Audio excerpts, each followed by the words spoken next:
So I want to start off with a couple quotes. The first one says, "What you want exists. Don't settle until you get it." Let's put a pin in that. Second quote is, "Be careful with having a type, because it's your type that might be keeping you single." Now, with the "what you want exists," I do believe that what is for you is out there. What you can align with and have a happy life with, we're talking about in relationships, is out there, right? But it does get tricky with the word want, because sometimes what we want and what we need don't always fully align. But we're not going to get too deep into that part of it. But when we talk, and that's how it kind of plays into that second quote of the type, because sometimes, yes, if our type is based off of, I would call faulty foundation, it can be a setup for boxing us in and limiting our options of people that we can actually get together with and have a happy life with. However, when that type is based off of an understanding of self, you know who you are, you know what you like, you know what doesn't work for you, you've experienced some things already, well, then there's nothing wrong with having that, right?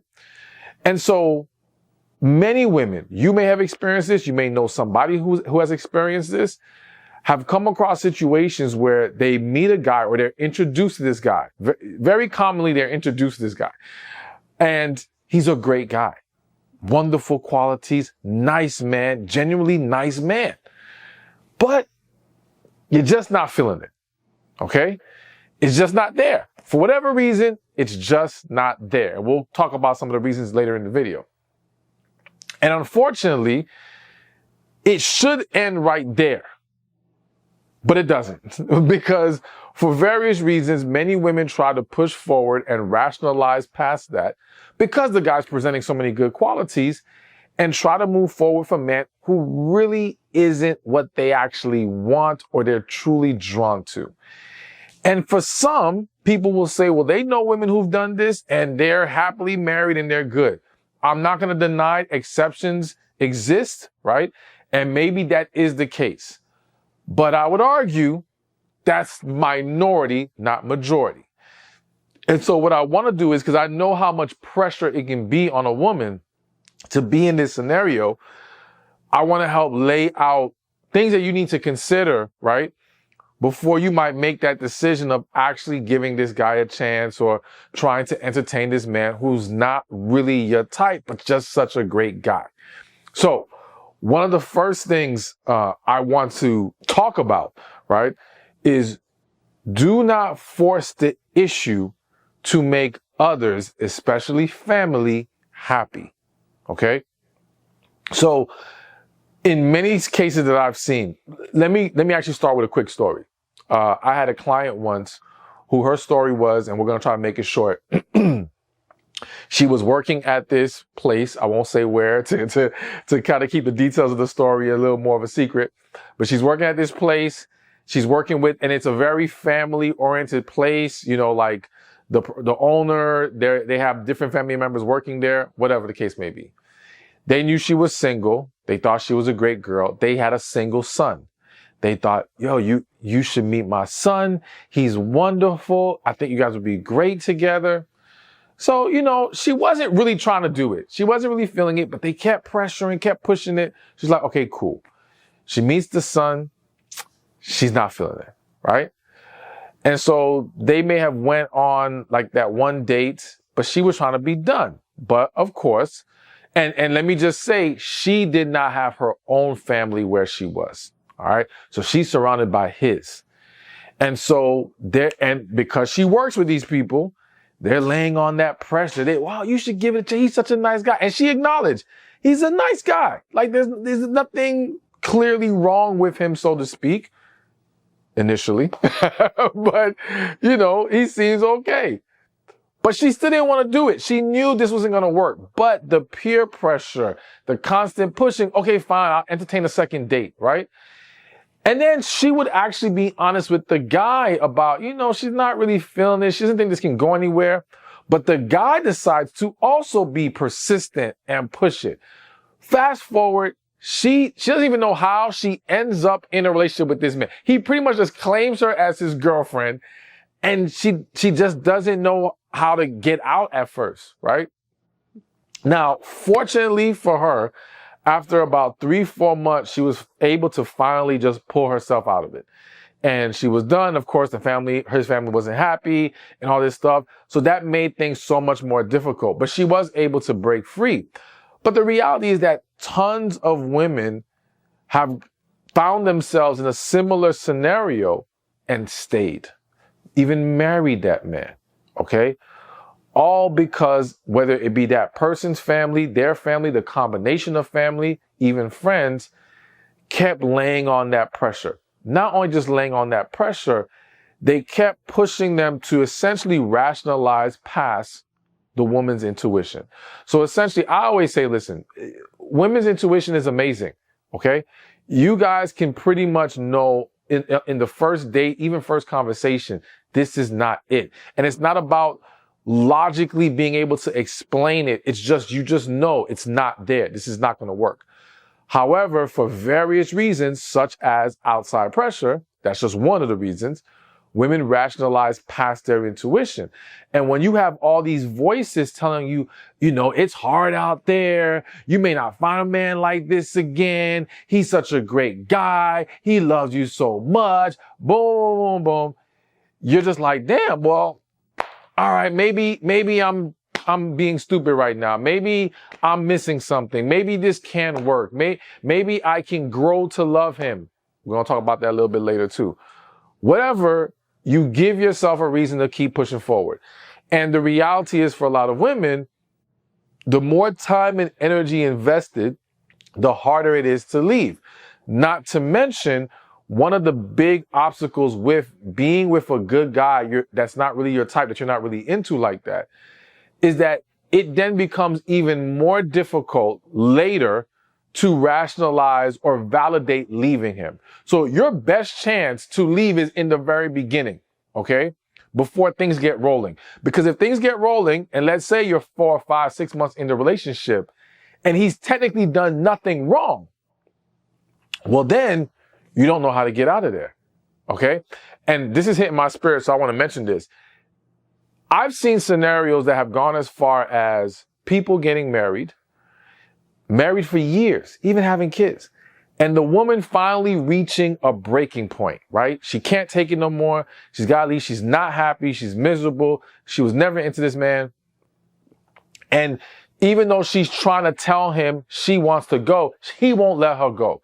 There's nothing she can say or do to this man. Well, there's nothing she can say that is allowing this man to just accept she wants out.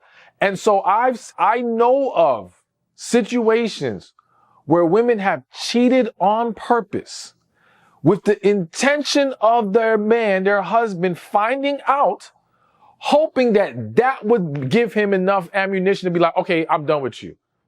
And here's what's crazy. In many of the situations I know of, he still ain't let go. He still wouldn't go. Now, again, that may speak to a different issue. We're not going to get into that. I'm only expressing that or explaining that to show you how, like, this is very dangerous to move forward with someone who it's just not there with you. Okay? It's also hitting my spirit real quick. Quick side note. I've also seen scenarios where women press forward with that guy, maybe get married to that guy, and somewhere along the line, meet a man that they feel this intense connection with. They feel something with this new man that they've never felt with their husband or long-term relationship. Now, I was going to say if it's a relationship, then it's easier to walk away, but that's not true. The reality is that if she's been there for many years, even then, it can be difficult and scary to take that risk of leaving this, even though she's not happy, she knows what it is for this unknown thing, okay? But what I can tell you is that in meeting this new man who she feels this connection with, it magnifies the disconnect she has with her current man, okay? Which leads to greater levels of unhappiness, all right? And stress and all these things. So all of that to say, you should not base giving that guy a chance or moving forward with him on family and friends, because all they're looking at is how it looks on paper to them. To them, it's like, okay, well, this person has this, you have this makes sense. You guys are two good people. You're both single, whatever. They come up with their reasoning, but they can't feel what you feel. Okay. They're not there to sense or pick up on what you might feel is a emptiness or a void or the disconnect or whatever it is, or lack of attraction. We're going to talk about that as well. And their minds are set on the goal of, like, if it's your parents, well, they want grandkids. So they're just trying to push this because they want some grandkids, right? Or they think that you'll be better off married, even if that's not really for you. So whatever it is, do not do it for the sake of appeasing family and friends. All right. So here's another thing I need you to understand. When he's a good man, but he's not really your type, is the issue fixable? Okay. So there's various factors that can make someone not really your type. You know, how they look, personality, how they talk, political positions. There's various things, okay? And some things are just about who the person is, and there's nothing to change about that, right? And then sometimes it could be an issue that is fixable. So I don't want to get too much into looks right now, but I want to use an aspect of looks presentation that is a good example of this. I've had women say to me, they knew a guy and he wasn't bad looking, really good guy, but his style was horrible. Okay. He didn't know how to dress. And it was a turnoff. But I said to women, I said, listen, this is something that can be corrected if he's open to correction. And when we say open to correction, because let me just say, just because you don't agree with his style doesn't mean his style is wrong, right? So correction might not be the proper term to use, but if he's open to making adjustments that work. Because sometimes there are some men who don't really have a style. Like, the way they dress is just the way they dress. They don't put much thought into it. So it's not a big deal for them if someone said, why don't you try this? They might try it. Others, it might be like, nah, this is not what I do. So I don't know. I'm going to use this example. I remember, I'm going to use me, when skinny jeans came out. And I remember somebody telling me, you should try some skinny jeans. And I'm like, I was going to say a few choice words, but hell no. We'll just say hell no. Okay. I don't do no skinny jeans. That's not me. And forget the perceptions that some may have or whatever. It ain't comfortable to me. Okay. Like, I like to dress for a level of comfort. Comfort is very important to me. So I will not sacrifice comfort for style. Okay. So that's not a change that I can make if a woman said, well, I like a man in skinny jeans. Well, go find you a skinny jean man, right? That's it. But there's different things that can make a huge difference, right? So in that case, in the example of wardrobe, there's nothing wrong with having a conversation about that. There's nothing wrong with saying, well, would you be open to trying a new style, right?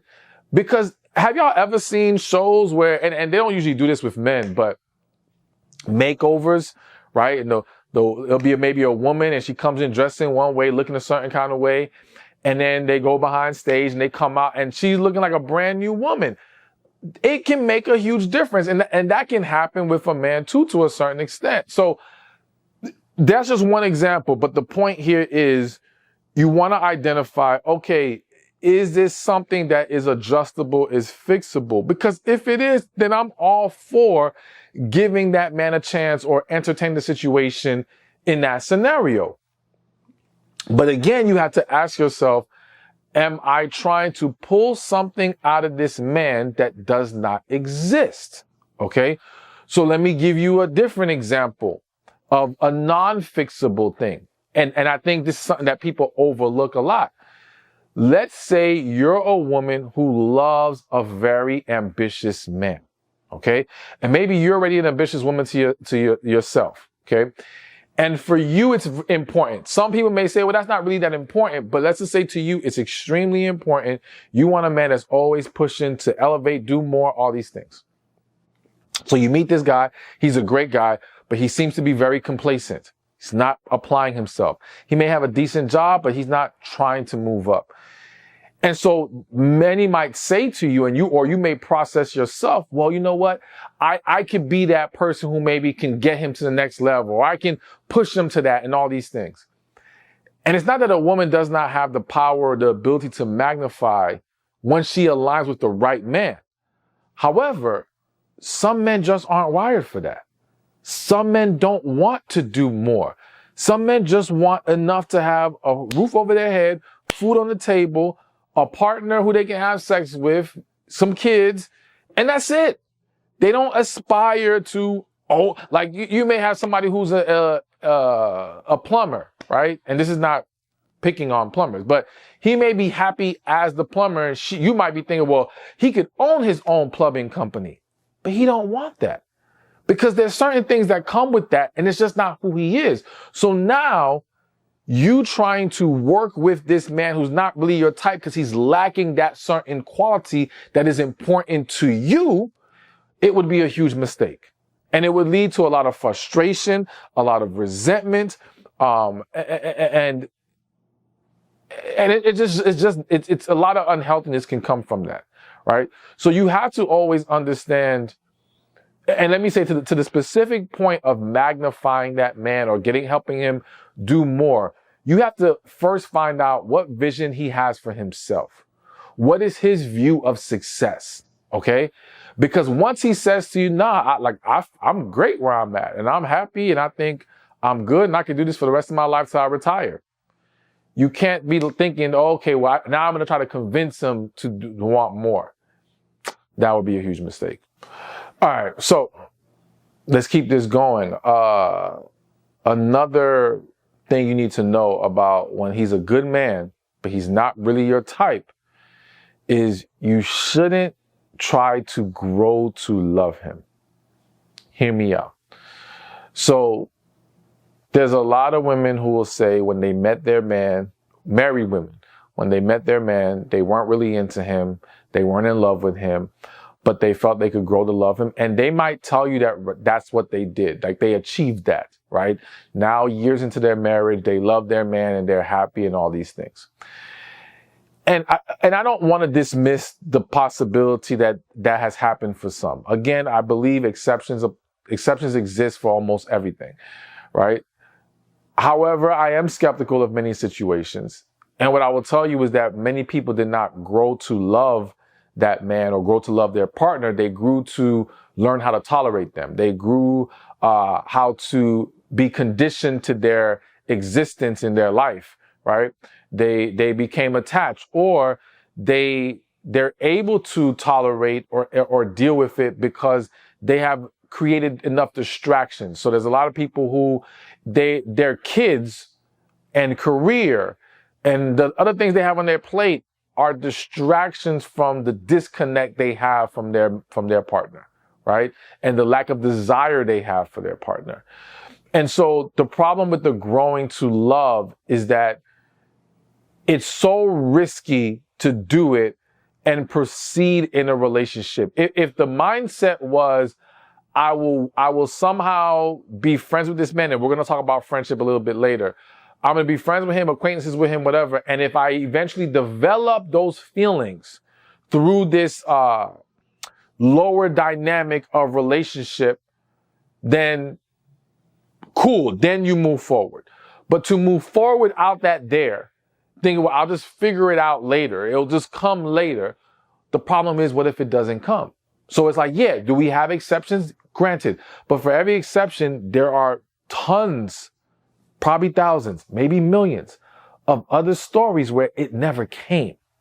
All right. And therefore the woman's never happy, which another hit in my spirit moment, which is one of the reasons why, like, if you ever hear on the internet, people highlighting the fact that 70% of divorces are initiated by women. Okay. And you'll hear people talk about how, you could be with a woman and everything's good and, y'all supposedly love each other. And then one day she wakes up and she wants a divorce. And I'm like, she did not wake up one day and want a divorce. That thing has been lingering in her mind for a long time. The seeds were planted way before she finally made that decision. And a lot of times it's something like this. She was never into the man. It was never really there. She was trying to force herself to just push through, go through it, focus on, well, now we have these beautiful kids together. So let me be blessed or happy for that, right? But it's not materializing between her and her partner. And as I said in the earlier point, if, I don't want to say God forbid, but if she ever meets another man where she feels more intensely for, it pretty much makes it extremely hard to ignore what now is lacking or what has always been lacking in her marriage. All right. It's almost like this new situation, this connection, even if it's not a connection sometimes, just this intense desire for someone else, it like rips the blindfold off and she can't help but see what's in front of her now. Okay. So that's the problem with the growing to love is like you don't, and then the problem is while you're trying to grow to love this man, and let me say, people may disagree with this, but I always say true love is a two-way street, two-way experience. If that woman is not really in love with that man, then that man is not truly in love with that woman. He may be infatuated. He may be obsessed. He may have attachments for different reasons, but it's not truly love. Okay. But he sure believes it is. And for him, he's still going to be devastated. And forget even being devastated. Again, the unhappiness that is created within the relationship, within the marriage, which then can pour over into the kids, is just this very unfortunate situation. So I know there's gonna be people that will tell you can grow to love somebody. I'm very staunchly against that. And I just think that it's better to wait first to develop those feelings than to move forward hoping those feelings will come. All right, now before we get to this next point, just want to give you the opportunity to join my special coaching program. You will have access to me for a whole year where you'll be able to get your questions answered. You'll have modules on healing, tapping into your feminine energy, meeting more relationship-minded men. There's so much you will benefit from this. And thousands of women have already joined and seen the benefits, and I want you to be next. So go to receivingmyblessings.com or click the link in the description or in the comment section. Now, the next point I want to make when it comes to he's a good man, but he's not really your type, is that friendship is an option, but it's risky. Okay? So I kind of mentioned to you in the growing to love mindset, if you say I'll wait as a friend and if the feelings develop and I can move forward, that can work. And so I do tell people like, listen, if you think this individual is a quality person, that maybe something could develop later where you would actually be into them and want to move forward with them, excuse me, then do friendship. And that will allow you to get to know each other on a deeper level, right? It will give you time to see if things can materialize without getting too intertwined or too deep into things or crossing certain lines, right? That will create unhealthy attachments in the situation.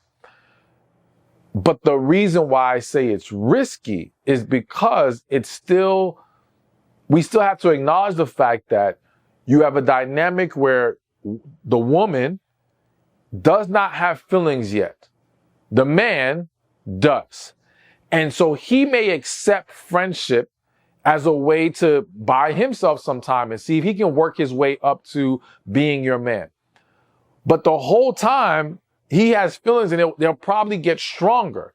And we're waiting to see if yours will develop, which can still, and an attachment can be formed through friendship. So you have situations where a woman may love a man as her friend, right? She finds value in him as a friend, but she's just not into him or attracts him or whatever to want to cross that line. And so now it gets sticky because you want to keep him because he's been such a good friend and he presents so much value, but this man ain't trying to be just your friend. He accepted this role hoping he can get to more. And now it kind of becomes a potentially stringing him along, okay, where more damage can be done. Not to mention, and I think this is something that gets overlooked a lot, I've seen a lot of women allow themselves to entertain men who aren't best for them because they have a male best friend who's giving them all that they need emotionally. So essentially, they're getting their emotional needs taken care of by their male friend.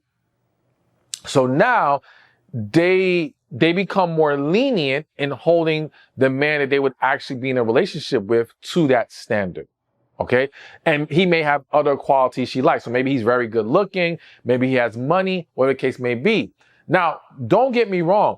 I do think there's value in being able to supplement certain things through friendship and family. However, I do think it is very risky, or I can't quickly co-sign it when you're getting it from the opposite sex in a male, in a friendship where that man or that person has acknowledged feelings for you. All right. We could argue that it's still not the greatest thing, even if there's proclaimed not feelings, because listen, there's a lot of people who claim they don't have feelings for their friends. They do. Or there's a lot of people who eventually develop feelings for their friend, whatever the case may be.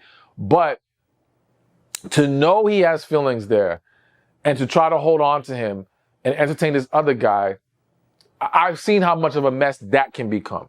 And I could do a whole video on that. But the point is, like, you have to be careful with the friendship. And I think if you are going to take that route, you have to establish very early a lot of transparency, right?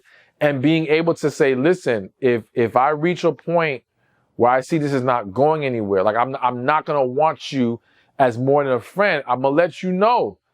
And I hate to say it, but I think there comes a point where you may have to recognize that he's now the friend, the male friend, is blocking his blessings because he's holding on to hope with you. As well as, so I gave an example of you entertaining the wrong man because you're getting your supplement from your male best friend that you're not really interested in. But on the flip side, it's also easy not to allow yourself to put yourself out there to meet anyone because you're getting what you need from your friend. So it can also block your blessings because it can become something you hide behind. Okay. And you got to be very careful with that. So all that to say, I'm not going to rule out friendship as an option. You just have to be very careful with how you navigate that dynamic. All right. So we got a couple more to go. And another thing I want you to understand, when he's a good man, but he's not really your type, is do not let fear guide you, okay? So there's a lot of women where in a scenario like this, fear of being alone can cause them to start to rationalize past what their intuition or spirit is telling them and still entertain or get with this man. Fear of you won't find anything better, right? Fear of running out of time. Right. And running out of time can be just in general when it comes to relationships, or it can be with having kids.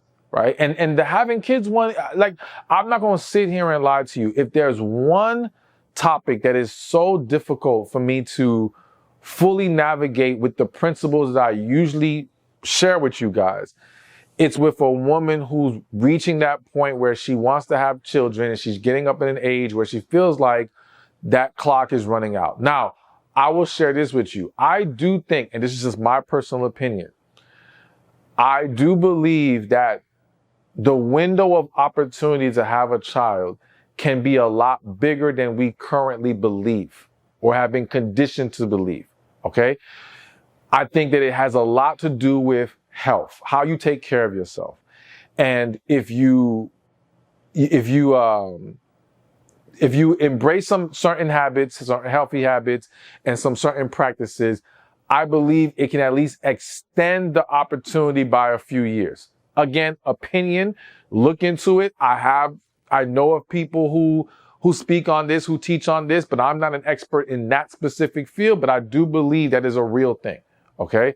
But it doesn't change the fact that a woman can find herself in a position where she feels she's at an age where if she doesn't get this done now, that's it. And so now if this man who's a good man but not your type presents himself, it becomes extremely tempting to say, let me just move forward. And as much as I want to say, don't do it, and I would still say don't do it, man, I surely understand the woman who does it. I get it. I can only sympathize. All right. Of course, I'm going to always still say you got to let God guide you in that. And we'll talk more about that later, but I get it. I get it. Anyways, the point is fear of a lot of different things cause women to be with men they're not supposed to be with. Whether he's a good man, bad man, whatever, it happens. And I never want that to be you. And one of the best ways for you to ensure that fear does not get the best of you is to make sure that you take time to heal, that you go through the healing process for yourself so that you flush out any of the negative energy or the things that will contribute to that fear rising up in that moment. All right. Resolve it, come to peace with it, release it.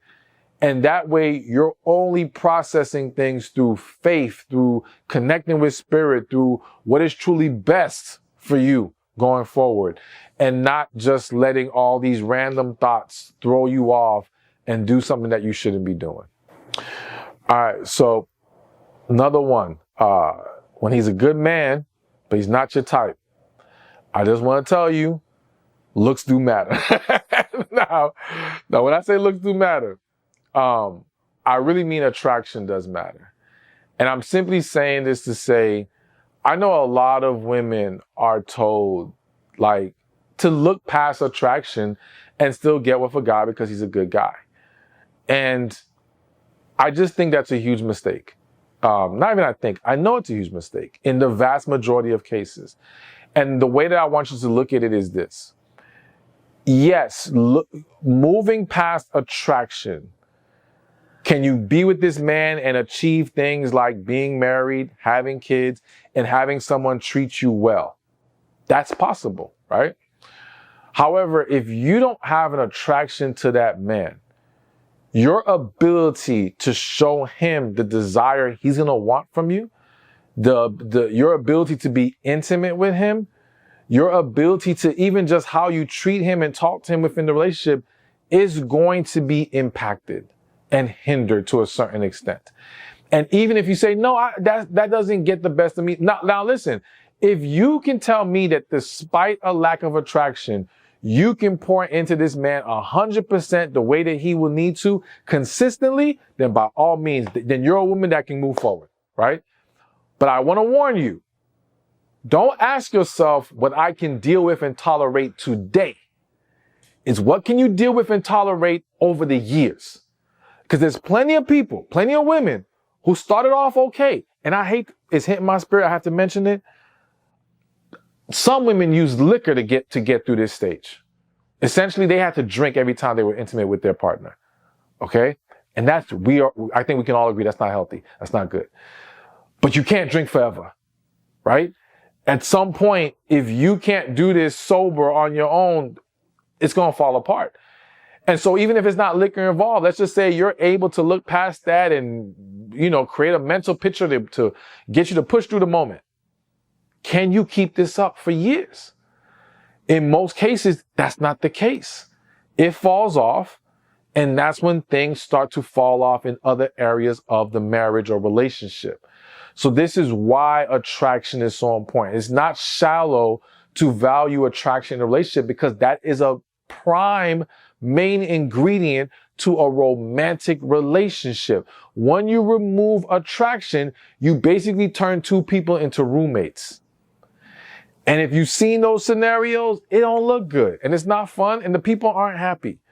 So it does matter, but again, it's not about the looks. It's just about the attraction and your ability to pour into them at the level that they will need from you consistently. All right, now last but not least, when he's a good man, but he's not really your type, pray about it. Talk to God. Because listen, I'm not going to sit here and say, sometimes the person who's for you is someone who's completely outside of what you think your type is, right? And that is how having a type can limit us, because there might be things we're not considering. There might be things that we don't realize we would actually be okay with or happy with that we just can't see right now. But God knows beyond what you want. He knows what you need. He knows what's best for you. He knows what's going to be in alignment with you and what is going to be able to last over the years. And so that's why it's important that you block out the outside noise of family and friends. You block out your own thoughts and desires, trying to process it through your own lens, and just stop for a second and ask God. And if God says, nah, this ain't it, then this isn't it. And if God says this is, all right, well then the next question is, how do we proceed? What do you want me to do here, right? And if there are concerns still, bring those to God as well. Like, okay, but God, I'm not really happy about boom, boom, boom. All right, continue to pray, talk to God, like process it through prayer. That's the main thing I want you to understand is process these things through prayer, not through talking to everybody else who has their own potentially biased opinions and perspectives that can completely throw you off or even flat out confuse you. Let God guide you. And if you do that, trust and believe He's only going to lead you to a situation that is truly best for all involved. Thank you for watching this video. I pray it was helpful to you. Be sure to watch this one over here on He genuinely likes you, but he won't pursue you for these 7 reasons. I genuinely had a rule that if I'm broke, I'm not dating. I'm not looking for it. I'm not entertaining it. I need to focus on getting my stuff together.